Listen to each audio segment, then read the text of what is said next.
Hi, my name's Anthony, and today on PlayTest we're going to go over Into the Odd. It's a super cool system, super easy, very fluid, very rules light. I love it. I'm sure you're going to love it too. Into the Odd is a rules-light, flavor-heavy, industrial horror and cosmic strangeness type of RPG system. It is super easy to get into, it's super easy to get started. It was created by Chris McDowell. This is an RPG system that focuses on role-playing and world-building instead of rules and points of different things. You're not going to be min-maxing here, you're just going to be having fun. To get started, we gotta know kind of how to play. So, in like typical RPG systems, you're going to have a character sheet, you're going to have specific stats that you need to roll above or under, and that's going to dictate whether you can accomplish something or you fail at something. The way the system works is it's a D20 system, so if you've ever played Dungeons & Dragons, you know what that is. Except what's different about it is that it's a roll under system, so you're going to be rolling under the number instead of above. This is a really cool element because your stats can get lower as you play the game and as you take damage. So things become harder and harder. We'll go through that in a little bit. Combat in this is super fluid. There is no two-hit roll. You just automatically hit with your weapons, whether it's your ranged weapons or your melee weapons. All you're going to do is you're going to roll damage and then subtract their armor, and that's it. To start playing, you're going to do a character, and to create a character is incredibly easy. You're going to have 3 different stats. You're going to have your strength, your dexterity, and your willpower. Strength, of course, is, acts of strength, your ability to lift things, your fortitude, your toughness. Dexterity is your reflexes, your grace, and then willpower is your mental fortitude, discipline, your charisma, things like that. So you only have 3 stats to really keep track of, and to find out what your stats are, it's incredibly easy. You're just going to be rolling 3d6, adding them up, and that's it. So for each of them, roll your 3d6, add them up, that's what it is. Typically, your average is going to be about 10. Anything above or below, fantastic. The higher it is, the more of a chance you have to succeed. Since this is a roll under system, let's say my strength is a 15. So all you have to do is you have to roll that number or under, and you're set.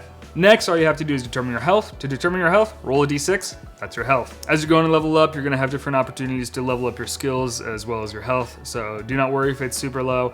It will get better. To figure out your starting equipment, you're going to take your highest ability score with your health. You're going to look at the table that's on page 11 of the core book, and that's your starting equipment. So let's say my highest ability score was a 12 and my health was at 2. I would just look on this table. My starting equipment would be a musket, which does d8 damage, a mule, and arcanum. So let's talk about arcanum real quick. Arcanum in this is kind of the whole point of the story. You're an adventurer or traveler, an expeditioner, tasked to go find these arcanums or these arcanas and bring them back to whoever you're selling it to or what your point of the adventure is. There are a lot of them in the core book that you can go ahead and reference. However, the referee can, of course, make up any if they like. But when you're starting off, you do get an arcanum if your starting equipment has arcanum in it. To determine what it is, you're going to roll a d66 and look on the page for arcanum. That is going to be what you're given. So let's go ahead and say I rolled a 36. Many phase keys. Phase through a wall or floor with any objects you are carrying.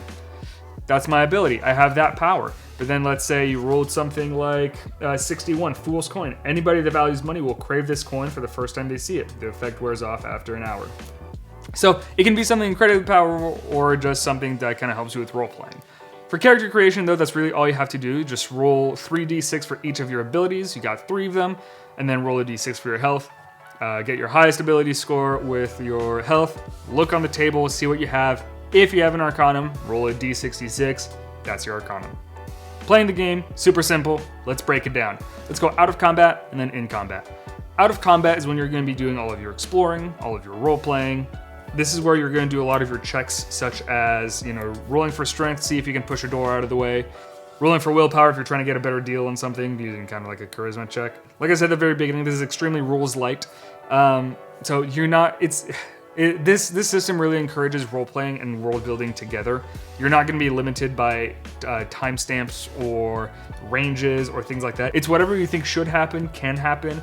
Everybody will kind of deliberate on what they think should be done. If it's like too outrageous, they'll be like, no, let's not do that. That's not very plausible. Just like in any TTRPGs, you're going to be talking to people, you're going to be recruiting people, building factions, doing all these cool things just to get prepared for expeditions. But expeditions is what drives this game. You will be hired by people, or you will be your own party going out for adventures to find these arcanums. But going out, exploring different worlds, fighting different creatures, just seeing how odd this world is what drives the story forward, is just exploring. There's no, oh, I have to defeat this, oh, I have to do this. It's just exploring and just seeing what's out there, which I think is really nice and a really nice change of pace. Of course, there's fighting and combat, but just being able to explore and build the world together. That's why I play role-playing games. Combat, incredibly easy. The player characters are always going to go first, unless there's like a surprise attack. Then they just have to roll a dex save. If they save it, they'll go first, of course. But if they fail, enemies go first. But either way, player characters will always have their turn first. The way combat works is there is no two-hit roll. You're not going to roll something, see if you hit, then you're going to roll damage, and then they make a save. There's none of that. Everything automatically hits, and all you're going to do is you're going to roll your damage. So for the musket, it was a D8, so I would go ahead and roll a D8. Let's say I get a 6. That does 6 damage. Now, you're also going to be looking at the enemy's armor. It might be like a value of 1 or 2. It's not very high unless the referee, kind of changes it. But that's all the math that you have to do. You're going to roll a D8, subtract the armor. That's how much damage they take. This is also the same for you. If an enemy attacks you, they're going to roll for damage. You're going to subtract your armor. That's it. It makes combat really easy, really fluid, not last 3 goddamn hours. Since combat is not the main motivator of this game, it's more exploring. It has a really good way of making the combat exciting, but also not making it last forever. Now, to do damage, you do have some modifiers, such as impairment or enhanced.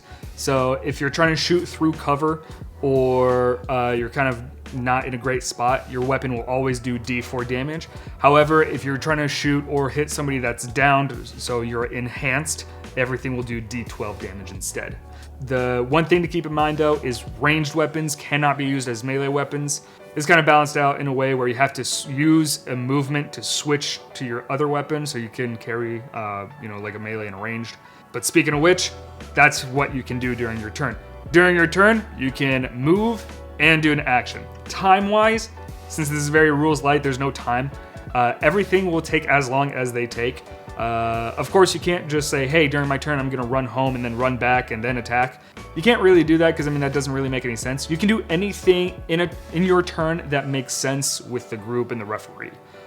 So like if you have to do something that takes 2 seconds, perfect. Or if it takes 10 seconds, that's fine. As long as it can narratively be accounted for, then you can do it. Using your Arcanum, so using a spell or using an item, that costs as an action.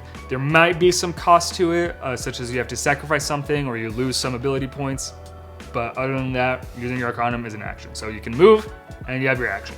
Easy. Now let's talk about damage, specifically when you take damage. If you're attacked, and let's say I have 4 health, and somebody's attacking me with a weapon and they do 4 damage, I'm reduced to 0. I then need to make a strength check to make sure that I'm not critically injured. If I'm critically injured, then somebody has to help me up, and then I need to make sure that my wounds are tended or I will die. Cool thing about this system is that your ability scores can get lower. I talked about this a little bit before. One example that these ability scores can get lowered is if you get hit over your minimum health. So let me explain. Let's say instead of 4 damage, the opponent does 6 damage. So since we only have 4 health, you're going to take the 4 health, and any remaining damage is going to be reduced from your strength. So it makes the adventure harder and harder as you go. Your dexterity and your willpower can also go down, so be careful. If your ability scores ever go to 0, then you're pretty much screwed. So if your strength goes to 0, you're dead. If your dexterity goes to 0, you're paralyzed. And if your willpower goes to 0, then you're mentally paralyzed. You have other stats like deprived, which just means you don't have food or water. When this happens, you cannot heal, you can't rest, or at least you don't get the benefits of resting. If you take a short rest, all you need to do is make sure you have some water on you and you recover all of your HP. Not your abilities, but your HP. This usually takes a little bit of time and it may attract some danger. If you want to do a full rest, that usually takes about a week's time, and that recovers your ability scores back to what they were. So short rest, HP, long rest, ability scores. Another thing to kind of keep track for, but this is more for the referee, is morale. Morale is used if a opponent is kind of reduced to 0, or if half a group is killed. They're just going to make a willpower check. If they fail it, then they flee or surrender. If not, then the fight goes on. Just that's kind of something for the referee. but it is also good for players to kind of know about it. Another thing is also the reaction. So a reaction is the reaction an opponent will take. So let's say you're coming up to somebody that you're unsure of. You're just going to make your willpower check to see if they're either friendly towards you or hostile towards you. There are, of course, some characters that are naturally well received of you or ill received. But for the unsure ones, you're just going to have to roll your willpower. Leveling up as this is not how many enemies you've destroyed or how much Arcanum you've gathered. It's all about completing expeditions, since that is the main focus of this game. Now, there's different levels of your experience levels, also known as your reputation. There's Novice, Professional, Expert, Master, Veteran, Beyond. Each of these experience levels is when you're going to be able to level up. Each of these require a certain amount of expeditions to be completed. So just for you to be a novice is when you're ready to go out. Once you complete one expedition, then you get to go up to the next level. You're then going to complete 3 expeditions to go to the next level, 5 after that, so on and so forth until you're the Beyond. Now, every time you level up, you're going to get to roll a d6, add that number to your health, that is your new health, and then roll a d20 for each of your abilities. If you roll above that ability, you get to increase it by 1. If you don't, it stays the same. And that's all there really is to it to start playing this game. It's incredibly easy. As a quick recap, roll 3d6 for each ability. That's your ability score. It's your roll under system, so roll under that score, and you're able to succeed. Roll a d6 for your health. That's your health. Check your highest ability score with your health. That's the item you start with. If you have an Arcanum, roll a d66. That's your Arcanum. Combat is movement and action. Movement, you can also use that to switch out your weapon. Ranged weapons cannot be used as melee weapons. You always go first unless you fail a dexterity check if somebody's sneaking up on you. And yeah, pretty much that's all the rules you really need to know. It's incredibly easy. This should get you going. Hopefully you have a lot of fun with this. I really like this. If you want to practice rolling a character, take 10 seconds, roll 3d6 3 times. You got a character. You're done. Definitely check out Into the Odd. I'm going to leave a link in the description below just so you can go ahead and check it out. It's really, I don't know. There's nothing I can say more than it's just really cool. I definitely recommend checking it out and just playing it at least once. You'll see how different this is, and it's going to be incredibly difficult to go back to any other system after you start playing something like this, just because of how easy it is and just how comfortable and natural it is. Well, that's it for this. Thank you guys for watching, and I'll catch you guys on the next one.